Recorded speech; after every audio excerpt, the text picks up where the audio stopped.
ke pasar bawah beli sirup markisa, duduk sebentar sambil makan roti jalan.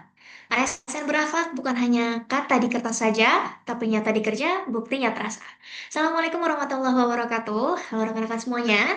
Selamat datang di podcast pertama kita kali ini, di mana kita akan berdiskusi mengenai berakhlak dengan judul berakhlakologi. Sudah hadir bersama kita di sini rekan-rekan kita dari Aceh sampai Kepri, dari Sumut sampai Riau dalam podcast Bisa PU, Bincang Inspirasi Solusi Anak PU. Diskusi bukan sembarang diskusi, tapi cerita nyata dari unit kerja kita masing-masing. Tak kenal maka tak arif, jadi mari kita berkenalan dulu dengan kakak abang yang ada di sesi kali ini. Mungkin boleh kepada Bang Rinal terlebih dahulu dipersilakan Bang. Ya, perkenalkan ya Mbak Sofur, nama saya Rinaldo, asal unit kerja dari BP BPK Sumatera Utara. Terima kasih Mbak. Halo Bang Rinaldo, mungkin boleh selanjutnya kepada Kak Sani, persilakan. Halo semuanya, nama saya Sani Makfirah, unit kerja sekarang di BCKW Banda Aceh. Baik, terima kasih banyak Kak Sani. Kepada Kak Vela dipersilakan.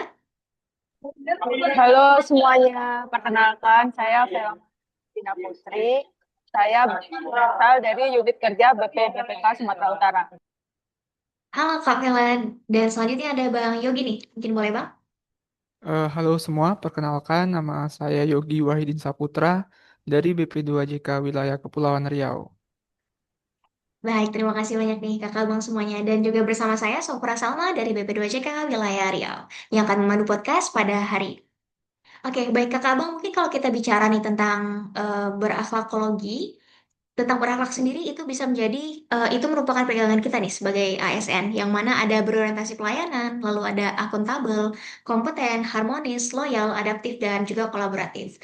Nah mungkin karena kakak abang semua di sini kan dari unit kerja yang berbeda ya, tapi mungkin tadi ada Bang Rinaldo sama Kak Vela dari unit kerja yang sama, tapi mungkin tadi ada lokasinya beda. Mungkin boleh nggak nih diceritain bagaimana penerapan dari berakhlak ini sendiri di masing-masing unitnya kakak abang? Mungkin kita mulai dari berorientasi pelayanan. Bang Yogi mungkin boleh diceritakan Bang, gimana penerapannya? Boleh, kalau di BP2JK Kepri itu penerapan nilai berorientasi pelayanan itu salah satunya tidak memberikan dokumen tender yang bersifat rahasia, baik itu kepada penyedia jasa ataupun orang lain yang tidak berkepentingan, sehingga tidak ada pihak yang diuntungkan dan dirugikan. Hal ini tentu sesuai dengan Undang-Undang Nomor 20 Tahun 2001 tentang pemberantasan tindak pidana korupsi. Oke, baik. Mungkin aku mau satu lagi nih dari Bang Rinaldo mungkin boleh. Iya, terima kasih Mbak. Kalau dari Sumut sendiri tuh Mbak, kalau di tempat saya itu ada resepsionis ya. Ada juga tim PPID nih untuk penampungan pengaduan. Jadi kalau misalnya ada aduan masyarakat tuh, kita langsung tindak Mbak. Saran maupun aduan tadi, kemudian kita tindak lanjuti bisa lewat tim kepegawaian maupun tim FKAP, yaitu tim fungsi kepatuhan anti penyuapan. Jangan sampai masuk kiri, keluar ke kanan. Nah, gitu Mbak. Oke, benar-benar. Aku setuju nih sama Bang Rinaldo dan juga tadi setuju sama Bang Yogi. Jadi penerapan berorientasi pelayanan sendiri untuk di masing-masing unit kerjanya udah oke banget nih. Nah, mungkin selanjutnya kita masuk ke nilai akuntabel. Aku pengen denger nih dari yang kakak-kakak. Mungkin boleh aku mulai dari Kak Vela nih. Gimana penerapan ini Kak? Oke, terima kasih Kak. Jadi kalau di BP BPK Sumatera Utara, aset barang milik negara itu terdokumentasi dan terdata dengan baik, tidak menyalahgunakan fasilitas kantor demi keuntungan pribadi. Hal ini terbukti dengan penggunaan fasilitas kantor yang harus menggunakan surat berita acara lengkap dengan tanda tangan Kepala Subbagian Tata Usaha dan Kabalai, serta jelas periode penggunaannya sampai kapan. Oke, mantap. Mungkin dari Kak Sani, boleh ditambahkan Kak? Nilai akuntabel itu terlihat jelas ya di kantor aku waktu menyiapin kegiatan seperti kegiatan sertifikasi atau vokasi, di mana proses dan alurnya itu transparan. Jadi penuh tanggung jawab gitu dari para panitianya. Sekian Kak. Oke, baik. Berarti di kedua unit udah menerapkan prinsip tanggung jawab itu ya untuk di masing-masing unit kerjanya. Selanjutnya kita masuk ke nilai kompeten nih. Mungkin untuk nilai kompeten sendiri, aku mau minta dari Kak Vela lagi nih Kak. Silakan Kak. Oke, Kak, kalau di BP BPK Sumatera Utara tempat aku bekerja sekarang ya, aku lihatnya telah banyak memfasilitasi mengikuti pendidikan dan pelatihan atau diklat, bimbingan teknis, forum diskusi, serta sertifikasi profesi di bidang konstruksi dan penyehatan lingkungan. Informasi seputar bimbingan peningkatan kompetensi selalu di-share ke grup pegawai BPBPK Sumatera Utara dan pejabat mengharuskan Jafung terkait untuk ikut bimbingan tersebut. Oke, baik. Berarti emang digencarkan banget ya Kak kalau misalnya untuk sertifikasi dan diklat ini. Nah, mungkin dari Bang Betul. Yogi nih Bang. Oke.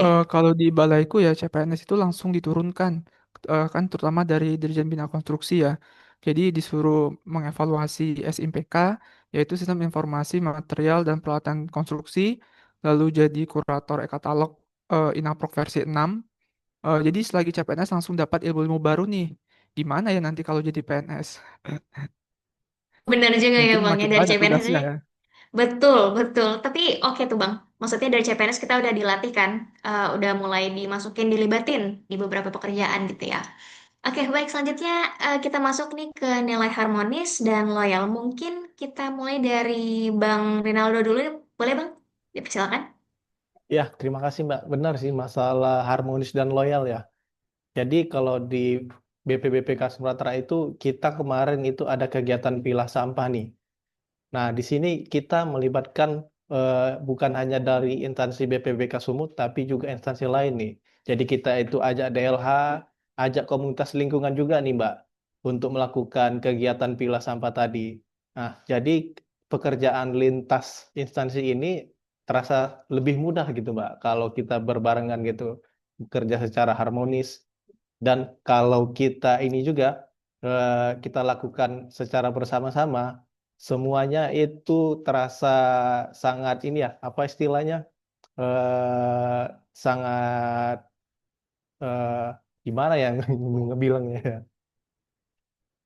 Bakal jadi mudah gitu kali ya Bang ya, Ya, ya, semuanya jadinya. seperti itu, Mbak. Jadi lebih mudah Iya, gitu, Mbak. betul betul. Setuju setuju Bang. Nah, berarti tadi Bang Rinaldo udah jelasin dari sisi harmonisnya ya kalau untuk di unit kerjanya. Mungkin aku pengen tahu nih dari Kak Sandi untuk loyalnya gimana nih Kak? Kira-kira. Wah, makasih Kak Sofur. Jadi kan kegiatan di BJKW itu kita sering ke daerah-daerah gitu Kak. Terkadang ada beberapa kerjaan yang mepet banget waktunya. Tapi kita nggak masalah nih untuk lembur. Bisa sampai malam gitu kita ngerjain kerjaan itu. Yang penting kerjaannya selesai. Itu kan bentuk keloyalan kita ya. Harmonis juga jadinya karena kami tetap saling bantu-membantu gitu Kak. Wah, mantep nih Kak Sandi nih. Udah mulai ada lembur-lemburnya ya Kak ya, tapi bagus Kak. Udah menerapkan prinsip loyal itu sendiri ya. Nah, jadi mungkin selanjutnya nih kita masuk lagi ke nilai adaptif. Nilai adaptif sendiri aku pengen dari Bang Rinaldo lagi nih. Buat ngejelasin Bang, kira-kira gimana nih Bang penerapannya?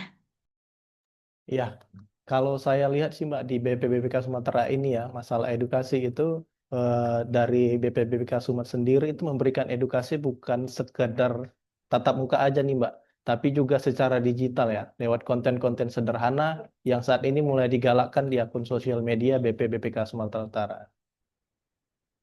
Oh, baik, baik. Mungkin Kak Vela ada tambahan Kak? Kebetulan di BPBPK juga nih. Oh ya, aku mau menambahkan juga dari yang sudah disampaikan Bang Rinaldo tadi kan sudah dibahas tentang berkolaborasi dengan Dinas Lingkungan Hidup setempat ya. Jadi di BPK Sumut ada banyak inovasi yang digaungkan dan dapat dilaksanakan. Contohnya baru-baru ini kami menerapkan program pengelolaan sampah organik dengan biopori dan anorganik dengan pemilahan lalu diangkut ke TPSD setempat. Kami melakukan sosialisasi kepada seluruh pegawai, penjual di kantin, dan petugas kebersihan untuk meletakkan sampah organik pada setiap lubang biopori yang tersedia. Terdapat tong sampah yang sudah dibedakan menjadi 3 jenis, diantaranya organik, anorganik, yang bisa didaur ulang, dan residu. Gitu sih, Mbak. Oke, baik. Berarti di BPBPK Sumut, ininya inovasinya udah banyak banget ya, Kak ya. Kalau bisa dibilang tadi udah ada penggunaan sosial medianya juga. Terus habis itu tadi ada biopori dan segala macamnya. Ya, Keren nih betul, BPBPK Mbak. Sumut. Oh ya, menambahkan sedikit lagi nih, Mbak. Ya, Jadi boleh, Kak. dari pengelolaan sampah itu kami juga membuat logbook.